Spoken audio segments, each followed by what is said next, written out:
Group dynamics. It's not just the leadership that matters to the individual's psychosocial and mental work environment. Cooperation and the group dynamics between individuals in a group or work unit, in the work situation, and when conflicts occur is of great significance. A group is a collection of people who experience that they have a goal in common, who are mutually dependent on each other in order to reach the goal, who mutually affect each other, who are psychologically aware of each other, who perceive themselves as a group apart from others. The group must tolerate and handle differences, as well as to perceive and utilize their differences as a resource. What constitutes a group is not simple to define.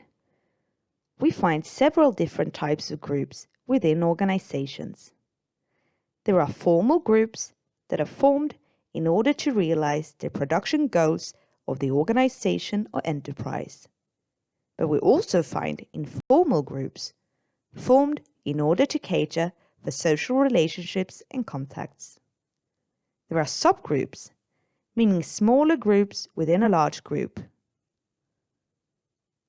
Primary groups, with a limited amount of members who are in a close, personal, and stable relationship. For example, a family. Secondary groups are larger and characterized by more sporadic contact. For example, an entire workplace. Member groups are groups which one is a member of. The own work unit is by definition a member group. Reference groups is a group one compares oneself with, strive to adjust to, and be acknowledged by. What does cooperation in a group demand of the individual person? The individual should have empathic ability, want to take other people's perspectives, want to participate and contribute, have a stable identity, be able to take on a role, be able to cope with tension and conflicts, have the ability to handle conflicts in a constructive way, and be able to accommodate one's own interests and the interests that the group have in common. When people work together in a group, in a work unit, or at a workplace, the group goes through different phases of group dynamics. The different phases are the initiatory phase, which is characterized by uncertainty, unclear norms and roles. The honeymoon phase, which is characterized by a growing mutual appreciation, affinity, team spirit, and security within the group. The integration phase, which is characterized by the crystallization of roles and subgroups. Norms become clearer, the communication more coordinated, and the content more work-oriented. Conflicts. Conflicts occur in all communities and cooperations. In a group, they become clear when the individuals become visible and differences are acknowledged. If conflicts are managed, they may unite the group further. Maturing into an effective work unit. The group can manage independence as well as dependence and intimacy. This process starts over if a member exits the group, or if a new member, new task, or new technology is introduced to the group in the workplace. Some groups never experience all phases before something occurs, perhaps a reorganization, which makes the process start over with the initiatory phase. This can be experienced as frustrating. The different phases can be more or less clear, and furthermore, the duration of the different phases differ between different groups. Moreover, some groups can get stuck in one phase and find it hard to move on. Different members in a group may also experience that the group is in different phases. Between different phases, the group may find themselves on a plateau, characterized by that nothing is really happening, a pause where no one dares to take the next step forward.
One can be sure that conflicts will occur within a work unit or in a workplace.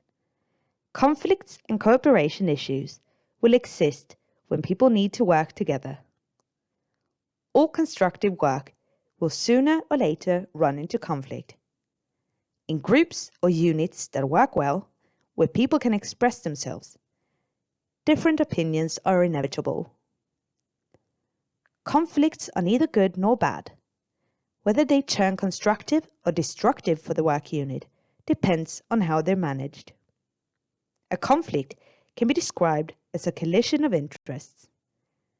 Different kinds of conflicts are usually described.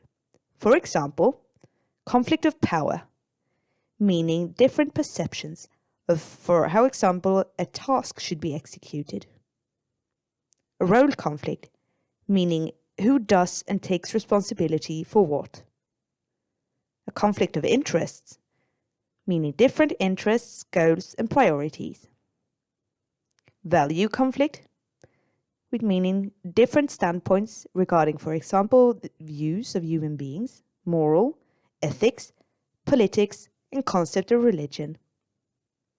Behavioral conflicts, meaning negative attitudes, harassment, know-it-all, selfish behavior. And pseudo-conflicts, which means letting off steam and general dissatisfaction. In groups, work units, and when conflicts occur, people risk being disregarded or even discriminated against. In order to prevent this, the European Union has developed directives that aim to prevent discrimination and promote equal rights, treatment, and opportunities in matters of employment and occupation for people irrespective of their sex, ethnicity, religion or other belief, disability, sexual orientation, or age. Furthermore, the European Convention on Human Rights, Chapter 14, state the following. The enjoyment of the rights and freedoms set forth in this convention shall be secured without discrimination on any ground, such as sex, race, color, language, religion, political or other opinion, national or social origin, association with a national minority, property, birth, or other status. The grounds of discrimination are as follows. Sex, defined as men and women in the directive.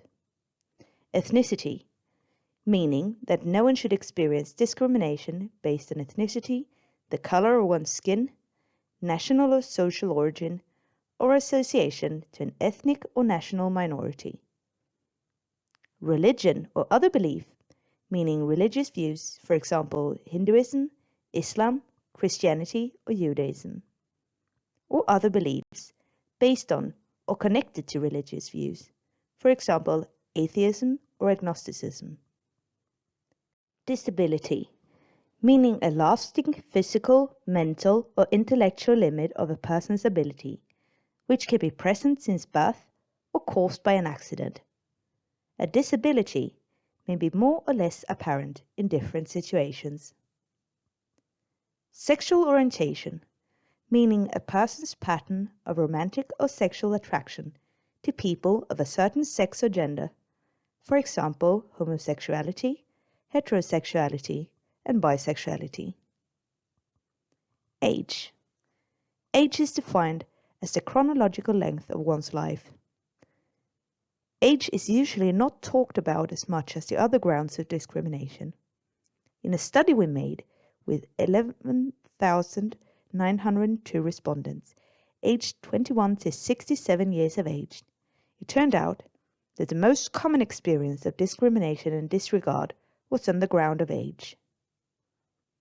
This may be since we're so used to stereotypes and expectations on different social ages that we don't often reflect on ageism. Younger people in the workplace may be treated as children with less knowledge and skills, while older people in the workplace may not have the same opportunities of competence development, new tasks, or participating in new projects, since they may be perceived as has-beens. Some organizations and enterprises are neophiles. In other words, they strive for renewal and youth. Therefore, aging in these organizations may be especially complicated. If the employer holds positive attitudes and values older workers' experience and knowledge, the wish to remain in the workforce increases. Furthermore, this applies to disregard on the other grounds of discrimination as well. In a study of employees aged 55 years or older, 8% of women and 3% of men stated that they had experienced ageism in their work. If, for example, an employee is an older woman of an ethnic minority, this employee may be discriminated against on several grounds.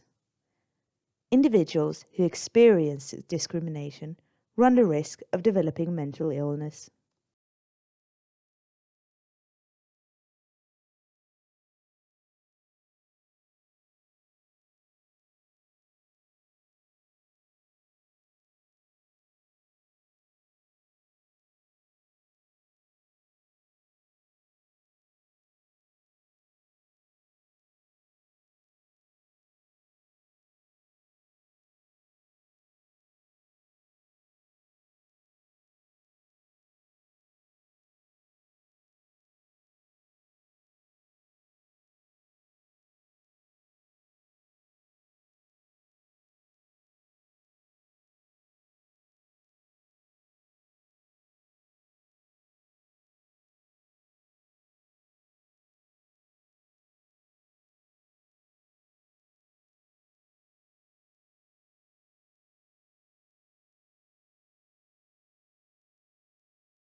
There are different types of discrimination, including direct discrimination, which is that someone is disadvantaged through being treated worse than others on grounds of discrimination.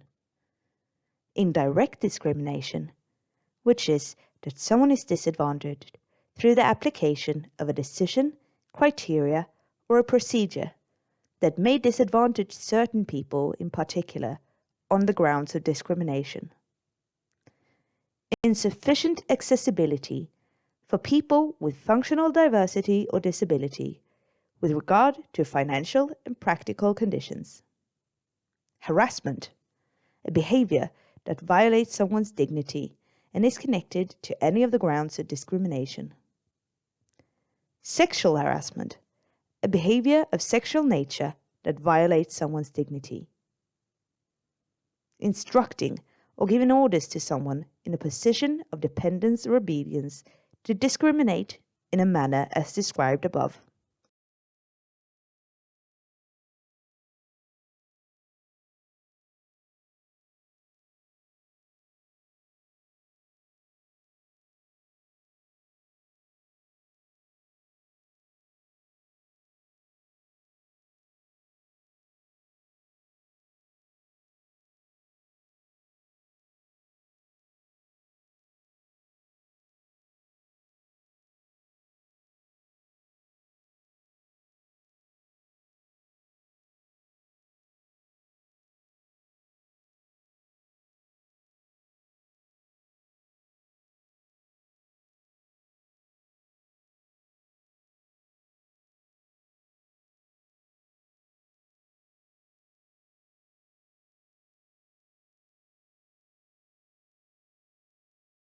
In working life, the right of equal opportunities and equal treatment in matters of employment and occupation for people irrespective of their ethnicity, age, sexual orientation, sex, disability, religion or other belief is protected by the European Union's labour laws. The right not to be discriminated against on any grounds of discrimination mentioned previously is protected by the European Commission through Directive 2078/EC, Directive 2043/EC, and Directive 2006/54/EC. Power is important and necessary in the organization. However, power can be abused. Social psychologist Berit Aas described 5 primary master suppression techniques that her research primarily connects to gender conflicts, but that probably applies to other conflicts in the workplace as well. The 5 master suppression techniques are making invisible, ridicule, withholding information, double bind, and heaping blame or putting to shame. It's important to observe and manage conflicts in time before they grow and decrease motivation, creativity, productivity, and commitment, and contribute to dissatisfaction and ill health. The following 7 steps are beneficial in conflict management. The first step is to observe. What is the conflict really about? Let everyone involved describe the problem in their own manner. Note the difference between fact and values. The second step is to describe. Phrase the problem based on the gathered information. The next step is to analyze. Analyze what has happened, who is affected, and the motive of the conflict. The next step is to evaluate. How severe is the conflict? What alternative solutions are possible? The next step is to make decisions. Firmly establish the decision for everyone involved. Present several alternatives and describe pros and cons. The next step is to act. Turn the decision into an action plan and talk to everyone involved. The last step is to follow up and make sure that the cooperation and solution will work for everyone in the future. Please take a few moments to consider and reflect on the following questions. What are the group dynamics like in your workplace? Are there individuals in your workplace that notoriously use master suppression techniques? Are there risks of disregard and discrimination based on the grounds for discrimination in your workplace? How are conflicts managed in your workplace?